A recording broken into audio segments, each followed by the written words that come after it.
So now we've begun the process of annotating our drawing. We have placed some dimensions. The next annotation tool we're going to look at are tags. A tag is an annotation for identifying elements in a drawing. Every category in the family library has a tag.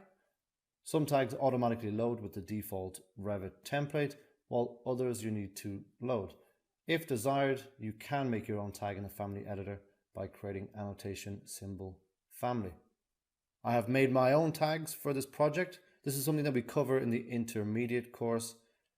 The reason being is the Revit tags just aren't up to scratch. They don't display a lot of information, and so we won't get the full benefit of using the tags. Within a tag, there are what are called labels, and that label will look for information about that family, and the information for that family is within the type properties. So for example, if I zoom into the door here, if I select my door, go to edit type, into the type properties, in here are all the type parameters with the values.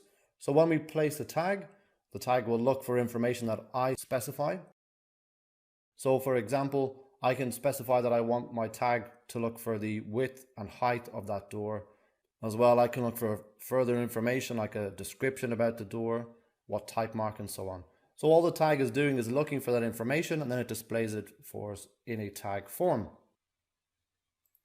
So to access the tags that I have made, at this point you should have downloaded the files like the PDFs and so on.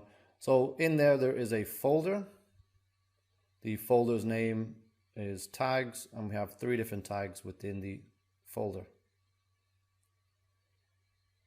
First tag we're going to look at is the door tag FR. So what you need to do is double click on the door tag, and that will bring you into the door tag family editor. So again, for the introduction course, I'm not going to go into a lot of detail about how we construct these, but just quickly, each piece of that text is not simply just a piece of text. It is an actual label, and that label is looking for information that I specify. So to load the door tags into our project, we'll come up to the main ribbon here, the modify panel, and we have 2 options. We have load into project and load into project and close. If we wanted to further edit the tag, you'd simply just click on load into project. It'll do so, and this drawing will remain open. If we use the load into project and close, it's going to load the tag into the project and it's going to close down this drawing. So that's what we're going to do today. So I'm going to select on load into project and close, and then press escape. So now our tag is in the drawing itself, and how we can start the tagging process. We'll go up to the Annotate tab. There we have a tag panel. What we're going to be looking at today are the tag by category and tag all.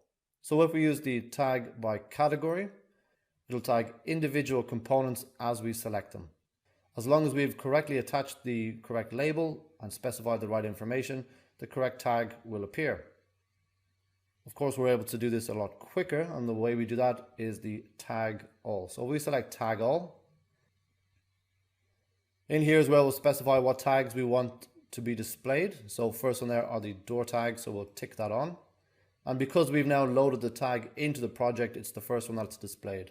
But if you select it, there's a drop down arrow, and those first 3 are the default ones supplied by Autodesk. And we simply press apply, press OK, come back to the drawing. So you can see each individual door now displays a tag.